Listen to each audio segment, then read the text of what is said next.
2023년 10월 이스라엘과 하마스 간 전쟁이 발발했습니다. 그 직후 비트코인은 바닥을 찍고 1년간 무려 300% 상승했습니다. 2020년 9월 유라시아 지역에서 큰 분쟁이 있었고 그 후 비트코인은 1년 동안 500% 급등했습니다. 2017년 5월에는 필리핀 마라위 전투 직후 비트코인은 반등하며 1년 안에 550% 상승했습니다.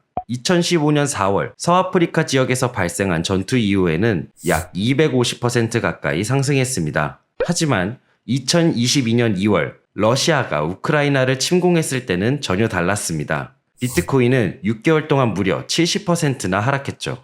그렇다면 그 차이는 무엇일까요? 왜 어떤 지정학적 갈등은 비트코인 폭락을 유발하고 또 어떤 경우는 엄청난 상승을 이끄는 걸까요? 그리고 지금의 비트코인은 과연 어디로 향하고 있을까요?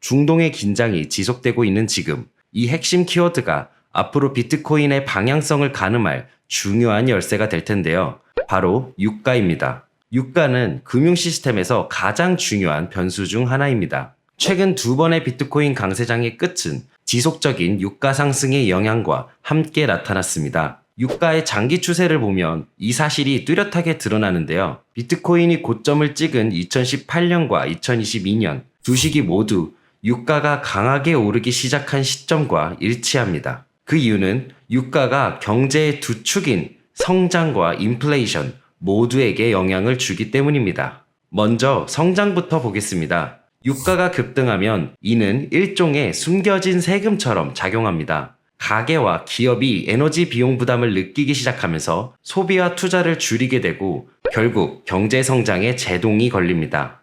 실제로 1970년대 이후 주요 유가 급등 사례를 보면 유가가 단기간에 30% 이상 오르면 거의 항상 경기 침체로 이어졌습니다. 이런 경기 침체는 비트코인 같은 위험 자산에는 악재로 작용합니다. 예외적으로 유가 급등이 경기 침체로 이어지지 않았던 경우가 2022년에 있었는데요. 앞서 설명했듯 그 시기의 비트코인은 결국 큰 폭의 하락을 겪었습니다. 유가 상승이 초래하는 또 하나의 변수는 인플레이션입니다. 유가가 오르면 인플레이션도 함께 상승하는 경향이 있습니다. 이 경우 중앙은행은 인플레이션을 잡기 위해 금리를 인상할 수밖에 없습니다. 유가와 장기 국채 수익률의 흐름을 비교해보면 이 관계가 명확히 드러나는데요. 1대1의 완벽한 상관관계는 아니지만 이 둘은 전반적으로 같은 방향으로 움직이는 경향이 있습니다. 예를 들어 2022년 초 유가는 150% 가까이 급등했고 이후 1년 만에 장기금리는 1.5%에서 5%까지 상승했습니다. 금리가 오른다는 것은 대출 비용이 증가한다는 것을 의미하고 이로 인해 사람들은 소비를 줄이고 저축을 늘립니다. 그리고 이 역시 비트코인에게는 좋지 않은 환경입니다. 비트코인 차트와 함께 비교해보면 더욱 명확하게 확인할 수 있는데요. 2022년 당시 금리 상승과 함께 비트코인 가격은 강한 하락 압력을 받았고 결국 70% 넘게 급락했습니다. 하지만 2023년부터 금리가 안정되기 시작하자 비트코인은 저점을 찍고 꾸준히 상승세를 이어가고 있습니다. 만약 2022년에 봤던 것처럼 또다시 유가 충격이 발생해 국채 금리가 다시 오르기 시작한다면 현재의 상승장은 끝나게 될 가능성이 높은데요. 그렇다면 이제 현 시점의 비트코인에게 있어 가장 중요한 질문을 던져야 하는데요. 앞으로 유가는 어디로 향하게 될까요?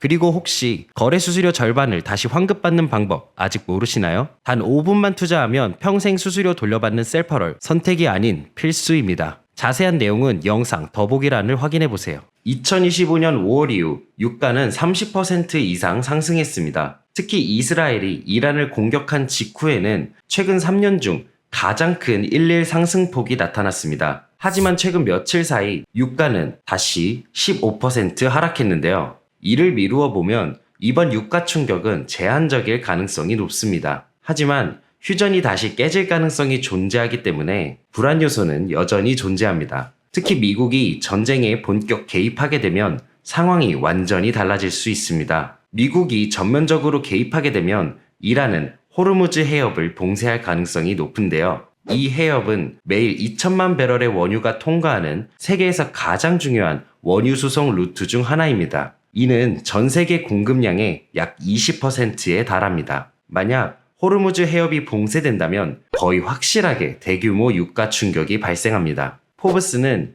이런 시나리오가 현실화될 경우 유가가 배럴당 200달러까지 오를 수 있다고 경고합니다. 이는 현재보다 약 180% 상승하는 셈입니다. 이런 유가 급등은 글로벌 경기 침체로 이어질 가능성이 높고 비트코인에게도 당연히 큰 악재가 됩니다. 하지만 다행히도 폴리마켓에 따르면 현재 호르무즈 해협 봉쇄 가능성은 2% 수준으로 낮아진 상황입니다. 그래서 유가가 여전히 더 오를 가능성은 남아있지만 당장 비트코인이 완전한 약세로 전환될 것이라는 근거로는 부족합니다. 단, 만약 유가가 77달러 부근 하락 추세선을 뚫고 올라선다면 그 순간은 암호화폐 시장에 대한 분명한 경고 신호가 될 수 있습니다. 반면 향후 몇 주 내에 분쟁이 완전히 진정되고 마무리된다면 비트코인에게는 상당히 긍정적인 환경이 조성될 수 있습니다. 실제로 비트코인은 분쟁 중에도 45일 동안 50% 상승했고 고점 대비 조정도 단 10%에 불과했습니다. 이처럼 큰 상승 이후 조정이 나오는 것은 매우 자연스러운 흐름인데요. 앞서 영상들에서 말씀드린 것처럼 주요 이동평균선들을 깨고 내려가지 않는 한 비트코인 상승 추세는 계속해서 지속되고 있다 판단하는 것이 가장 합리적으로 생각됩니다. 오늘 영상 도움이 되셨다면 구독 또 좋아요 또 부탁드립니다. 감사합니다.